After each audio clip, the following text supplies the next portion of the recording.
అక్కడ కార్ దగ్గర ఆగేసేస్తారు సార్. అవును సార్, నాకు కూడా అందుకే మేము కూడా ఇంతమైనా గట్టి గట్టిగా అడిగేది. అదే కొంచెం అయిపోతుంది, మాకు కూడా ఫ్రేమ్ వస్తుంది ఒకటి. మళ్ళీ ఫ్రేమ్ లేకపోతారు, మాకు కొంచెం ఫ్రేమ్ వస్తుంది సరిపోతుంది.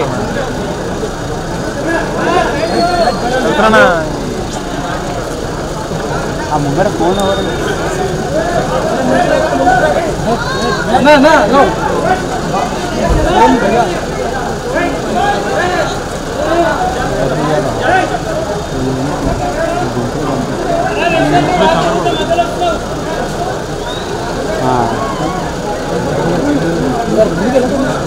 ఇక కళ్ళకండి.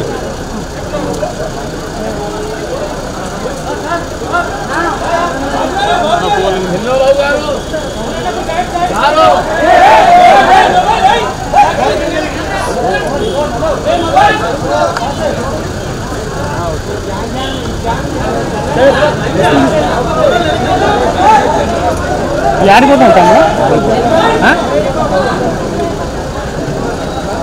ఏం వీడియో తెచ్చావు?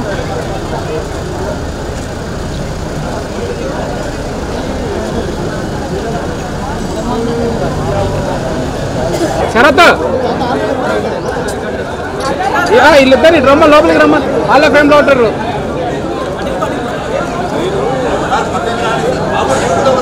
ఆ లేడీని పక్క రమ్మని. చంద్రబాబా కాదు, గవర్నర్. హలో హలో అన్న జరగండి అన్న. సార్ సార్ సార్ సార్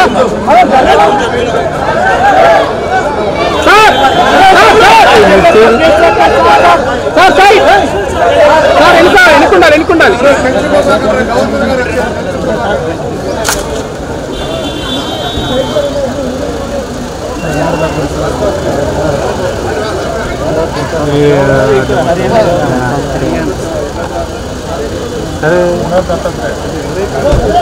అన్నా అన్నా sir ready ready sir sir sir sir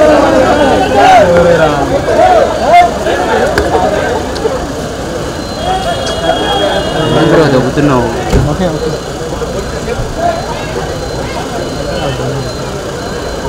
sir side side.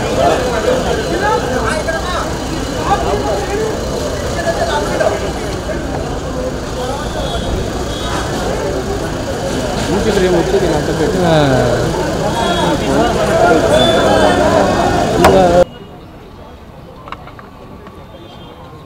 4 దశాబ్దాల పాటు తెలుగు చిత్ర పరిశ్రమలో హాస్య నటుడుగా, విలన్గా ఏ పాత్రనైనా తన తరహాలో పోషిస్తూ 2 రాష్ట్రాల ప్రజల గుండెల్లో ఉన్న కోట శ్రీనివాసరావు గారి మృతి నిజంగా చాలా దిగ్భ్రాంతికి గురి చేసింది. వారు నటుడే కాకుండా రాజకీయాల్లోకి వచ్చి 99లో నాతో పాటు ఎమ్మెల్యేగా ఉండే చాలా మంచి వ్యక్తి. ఎక్కడ కలిసినా మంచిగా పలకరిస్తూ, వారి యాక్టింగ్ కూడా నిజంగా ఆహానా పిల్లంటే లాంటి సినిమా చూసినప్పుడు అనిపిస్తాయి. యాక్టింగ్ ఇప్పుడు మార్నింగ్కి వెళ్ళి వారు నటించిన సినిమా బయట చేస్తుంటే నిజంగా బాధ అనిపిస్తున్నది. వారు లేరంటే నమ్మలేకపోతున్నాం మనం. అలాంటి నటుడు, సామాజిక స్పృహ నేత, రాజకీయంగా 5 సంవత్సరాల ఎమ్మెల్యేగా సేవలు అందించిన ప్రముఖ నటుడు నిజంగా ఈరోజు మరణించడం బాధాకరం. ఒకటి ఆ భగవంతుని కోరేది వారి ఆత్మకు శాంతి కలగాలని భగవంతుని ప్రార్థిస్తూ, వారి భార్యకు కానీ వారి కుటుంబ సభ్యులు అందరూ కూడా వాళ్ళకు కూడా ధైర్యాన్ని ఇవ్వాలని భగవంతుని ప్రార్థిస్తూ, సినిమాటోగ్రఫీ మినిస్టర్గా తప్పకుండా ఆ కుటుంబానికి ఎప్పటికీ ఏ సహాయం ఉన్నా రాష్ట్ర ప్రభుత్వం ముఖ్యమంత్రి గారి తరఫున, సినిమాటోగ్రఫీ మినిస్టర్గా నా తరఫున వారికి అండగా ఉంటామని తెలియజేసుకుంటూ, నిజంగా కోట శ్రీనివాసరావు మృతి అనేది ఒక మంచి నటుడే కాదు, 2 తెలుగు ప్రజలకు ఇవాళ కోట శ్రీనివాసరావు గారు ఒక గొప్ప విలక్షణ నటుడు. అలాగే నవరసాలని కూడా వెండి తెరపై అద్భుతంగా పండించి తెలుగు నాట ఒక అద్భుతమైన పేరు తీసుకురావడం జరిగింది. అనేక వందలాది సినిమాలో ఆయన జీవించాడా అనే విధంగా ఆయన నటించి మనందరినీ కూడా మెప్పించాడు. విలనిజంలో హాస్యాన్ని జోడించి అద్భుతంగా పండించడం జరిగింది. అలాగే మన తెలుగునాట కామెడీ సంబంధించిన ఒక స్థాయిని చాలా పై స్థాయికి తీసుకొచ్చి దేశంలోనే ఏ భాషకి లేని విధంగా ఆ కామెడీ సంబంధించిన పండించడంలో ఆయన ప్రముఖ పాత్ర పోషించడం జరిగింది. ముఖ్యంగా భారతీయ జనతా పార్టీకి ఆయనకి ఎనలేని సంబంధం ఉంది. మొదటి నుంచి జాతీయవాద ఆలోచనలతో నడుస్తూ మన ధర్మం పట్ల భాష పట్ల అత్యంత మక్కువ కలిగి ఏ విషయాన్నైనా నిర్భయంగా మాట్లాడే ఒక వ్యక్తిత్వం అనేది. 1999లో విజయవాడ సంబంధించిన ఎమ్మెల్యేగా ఉన్నప్పుడు శాసన సభలో బయట కూడా అటువంటి వ్యవహారమే చేయటం జరిగింది.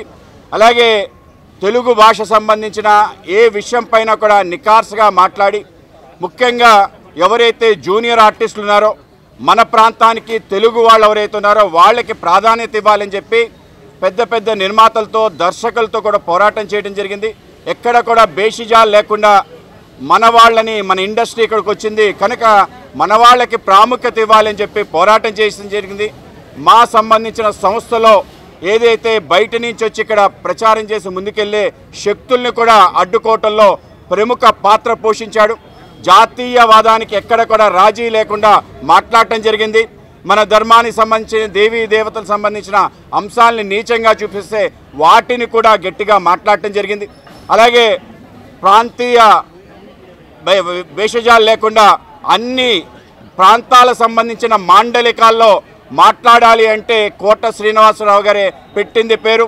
ఇటు తెలంగాణ సంబంధించిన అంశం కానీ అటు ఉత్తరాంధ్ర సంబంధించిన మాండలికం కానీ రాయలసీమ కానీ గోదావరి కానీ అత్యంత అద్భుతంగా మాట్లాడగలిగి ఎటువంటి దాన్నైనా రంగరించగలిగే ఒక నైపుణ్యం కోట శ్రీనివాసరావు గారికి సొంతం. అలాగే ఆయనకు అనేక రకాల కష్టాలు జీవితంలో వచ్చినా కూడా ఎక్కడ కూడా ఆయన దానికి లొంగక ఆ విధంగా ముందుకు వెళ్ళిన వైనం మొత్తం కేవలం తెలుగు నాటే కాక తమిళనాడులో కూడా ఆయన జెండాని పైకెగరేసి ఆయన నట విశ్వరూపాన్ని ఆ ప్రాంతంలో కూడా చూపించడం జరిగింది. హిందీ సంబంధించిన అంశంలో కూడా ఆ విధంగా చూపించడం జరిగింది. అమితాబ్ బచ్చన్ గారు ఆయన స్వయంగా పొగట్టడం జరిగింది. ఇంత అద్భుతంగా నటిస్తున్నామని చెప్పి నీ దగ్గర నేను లెసన్స్ నేర్చుకోవాలని చెప్పి బాహాటంగా మాట్లాడటం ఇటువంటి అనేక రకాల ఉద్దాంతాలు ఉన్నాయి. అటువంటి గొప్ప వ్యక్తిత్వం కలిగిన కోట శ్రీనివాసరావు గారు లేరనేది యావత్ తెలుగు జాతికి తీరని లోటు. భారతీయ జనతా పార్టీకి కూడా ఒక మంచి వ్యక్తి, అనేక విషయాల్లో సామాజిక స్పృహ కలిగి అనేక రకాల విషయాల్లో ముందుండి నడిచే కోట శ్రీనివాసరావు లేవటం మా పార్టీ కూడా తీవ్ర నష్టంగా భావిస్తూ ఆయన కుటుంబ సభ్యులకి ప్రగాఢ సానుభూతి తెలియజేస్తూ ఆయనకి ఆయన ఆత్మకి సద్గతులు ప్రాప్తించాలని ఆ భగవంతుని ప్రార్థిస్తున్నారు.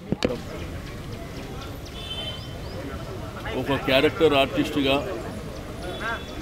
ఒక తండ్రిగా, విలన్గా తెలుగు చలనచిత్ర పరిశ్రమలో ఒక ప్రత్యేకతను సంతరించుకుంటున్నటువంటి సందర్భం. కొన్ని చిత్రాలు కోట శ్రీనివాసరావు గారి వల్లే ఆడినటువంటి సందర్భాలను కూడా మనం చూసినాం. మరి 750 చిత్రాల్లో వారు నటించడమే కాకుండా సినిమాల్లో జీవించినటువంటి వ్యక్తి. అనేకమైనటువంటి నంది అవార్డ్స్ కానివ్వండి, పద్మశ్రీ కానివ్వండి, ఫైమా అవార్డ్స్ కానివ్వండి, మరి వారికి వచ్చి రావడమే కాకుండా ఒక బ్యాంక్ ఎంప్లాయీగా ఆ తర్వాత రంగస్థానంలో నాటకాలు వేస్తున్నటువంటి సందర్భంలో మరి చలనచిత్ర పరిశ్రమకు రావడం, వారి యొక్క సుదీర్ఘమైనటువంటి ప్రయాణం. కొంతమంది చరిత్రలో మరి పుట్టడం, చనిపోవడం అనేది సర్వసాధారణమైనప్పటికీ చరిత్రలో మిగిలిపోయేటువంటి వ్యక్తి కోట శ్రీనివాసరావు గారు. వారికి నాకు చాలా అనుబంధం. చాలా సందర్భాలలో వారి ఆరోగ్యరీత్యా కూడా నేను చాలా సందర్భాల్లో వారితో మాట్లాడడం. రెండవది శాసనసభలో కూడా ఒక ఎమ్మెల్యేగా మేమందరం కలిసి పనిచేసినటువంటి సందర్భంలో ప్రతిరోజు వారి దగ్గర కూర్చొని చాలా విషయాలు నేర్చుకుంటున్నటువంటి సందర్భం అని చెప్పి నేను ఈ సందర్భంగా తెలియజేస్తూ, ఈరోజు చలనచిత్ర పరిశ్రమకు తీరని లోటు.